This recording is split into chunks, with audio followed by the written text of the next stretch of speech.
on parle toujours. C'est Setti plus Khaira Ben Daoud. Les deux, Setti, c'est pas un personnage important, c'est la fille, mais c'est pas le personnage même. Qui m'a Khaira Ben Daoud?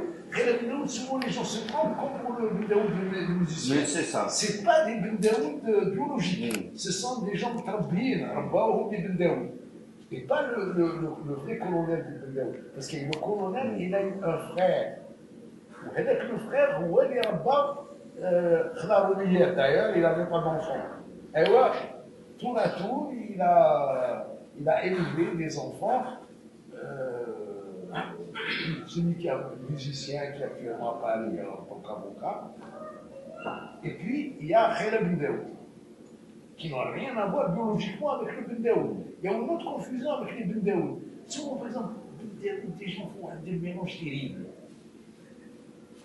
Les Ben Daoud, il y a eu deux Ben Daoud, il y a eu deux colonels. Il y a le grand et le petit. Le petit, d'ailleurs, il n'y a pas longtemps, il était enseignant au lycée La Mauricière, au lycée Pasteur. Après l'indépendance, c'est quelqu'un qui était colonel au Maroc. Où j'ai un affaire. Donc, ce que j'appelle le petit colonel, qui est le neveu du grand colonel. Maintenant, le grand colonel, il des nationalités françaises, moi, on peut se demander comment il a pu se faire pour être colonel, et un vrai colonel, mais chez colonel bidon, il a été assez classé et tout. Et c'est vrai, il fallait qu'il y ait quelque chose. Le quelque chose, c'est que son père, Ken Ara, donc ça vient de plus loin. Ken Ara, donc c'était quelqu'un qui était déjà gradé, et pas Ara sous l'époque turque. Donc ce qui fait partie de ce que j'appelle moi, parce qu'il ne faut pas trop simplifier. Quand les Français, il y avait des gens qui avaient des médailles à l'époque turque, où les Français, comme vous le disiez tout à l'heure, à un moment donné, ils ont joué la carte, laissé les tribus avec leur chef. C'est ça. Vous avez dit, j'en avais deux. Mais le problème des médailles, c'est que tout le monde en a eu à un moment donné, et Abdelkader lui-même en a eu à un moment donné. Donc, ce qui veut que, donc, disons que lui, il en avait deux. Avec Abdelkader, il en avait qu'une. Il avait la turque et la française. Ça va. Donc, ce qui fait que Ben Daoud, il avait un père qui avait deux médailles.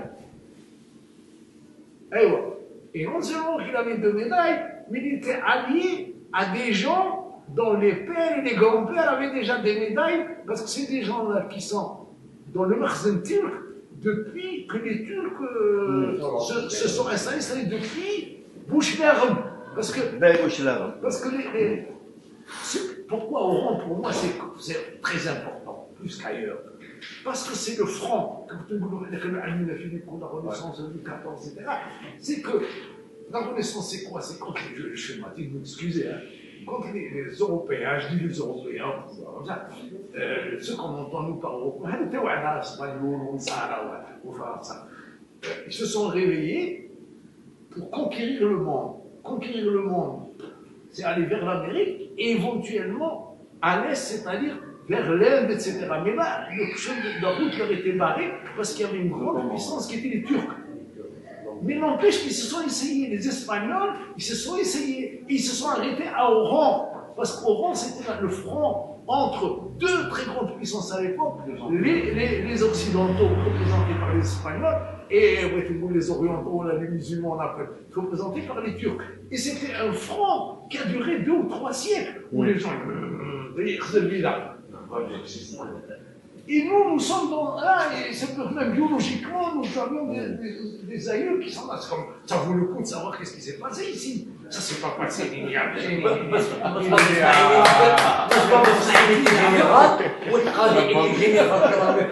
ils étaient généraux avant qu'il y ait des colonels. Laisse le temps. Faut aller doucement. Comme je vous disais, déjà Ben Daoud, il était son père et son grand-père. Il avait des médailles. Son grand-père, il est mort, je ne sais même où il est mort. C'était déjà des amis avec des gens qui avaient des médailles depuis le Bey Bouchlerm, c'est-à-dire en 1700. C'est très loin. Ah voilà. Il y a déjà Makhzen.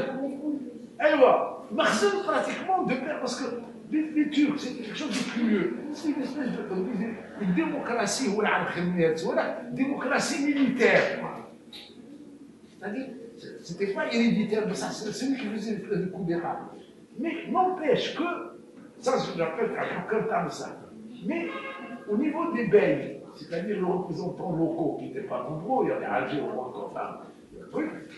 Et puis, il y avait la gendarmerie, c'est-à-dire c'est-à-dire le Makhzen. Alors, le Makhzen, c'est curieux. Eux, ils étaient pratiquement de père en fils lors du Hukm. Si on suit un petit peu doucement le train, donc c'était héréditaire pratiquement depuis 1700. La lignée. La lignée. Et quand mon homme, il vient d'aussi loin, c'est un petit peu pas rien. Il a pris le goût au pouvoir. Et ouais, c'est ces gens-là qui ont été médaillés par les Français et qui ont été utilisés par les Français le maximum de temps. Je dis bien le maximum de temps. Parce que dès Napoléon Caillou, Napoléon III, Caillou déjà. Le royaume arabe. Le royaume déjà dans le tracé. Mais arabe. disons, dès Napoléon 70, et c'est pas par hasard que. En 70, moi, toujours, il y avait un truc qui m'a intrigué, c'est quand on parle de l'Ukraine. Quand j'étais jeune, je me dis, qu'est-ce que c'est ce truc-là? 1871. Moujahid ou en même temps Béchara. C'est contradictoire. Béchara ou Moujahid. C'est quelque chose. Oui. Et après, j'ai compris un petit peu. Parce que il était Béchara jusqu'au moment où on voulait plus qu'il soit Moujahid. La révolte, c'est la révolte démocratique. Il est devenu Moujahid. Bon, ça dépend comment on voit ça. C'est un réel. Pour compléter. C'est comme ça qu'on peut comprendre plein de choses. Parce que dans le système colonial, tu parles de la lignée, parce qu'en même temps, il y avait un accompagnement, tu as le réseau de la fiscalité. Et le réseau de la fiscalité, tu as l'Othmania turc, l'Empire ottoman, c'était les intermédiaires. Et justement, à partir de 1871, le régime colonial a repris, c'est pour ça que Mokrani s'est révolté. Il a fait, voilà. Mais derrière tout ça, il y avait la fiscalité. Et la fiscalité ottomane à l'époque était la fiscalité la plus moderne de l'époque. On pompait le paysan algérien jusqu'au dernier petit sac. Ah oui. Ah oui. Et voilà les machins. Ah oui. Et par quel que soit le bout qu'on apprenne, on peut l'apprendre. N'importe quel bout est intéressant. Il faut l'apprendre. Bon, bien sûr, il faut connaître un maximum de choses pour qu'elle devienne simple. Il faut mettre de l'ordre. Si on ne met pas de l'ordre, c'est pas rien du tout. J'ai découvert quelque chose il n'y a pas longtemps. Et je suis toujours malheureux quand je découvre le punaise. Et si j'avais découvert ça plus longtemps, j'aurais été heureux. Et puis, c'est des choses qu'on aurait pu comprendre quand on avait 12 ans. Nous, à l'âge de 12 ans, ils ont des repères. Mais chez vous, on n'a pas de repères. C'est vrai. Parce qu'ils ont des déclics. Un repère que je viens de découvrir. C'était parce que de temps en temps, tout à l'heure, quand il parlait de Instagram, j'avais envie de le sauver dessus pour lui poser quelques questions. À un moment donné, je m'intéressais à Mascara. Parce que j'aime Oran. Parce qu'on ne peut pas comprendre Oran si on ne connaît pas Mascara, Mazoula, l'Australie très important, un peu Clemson. Un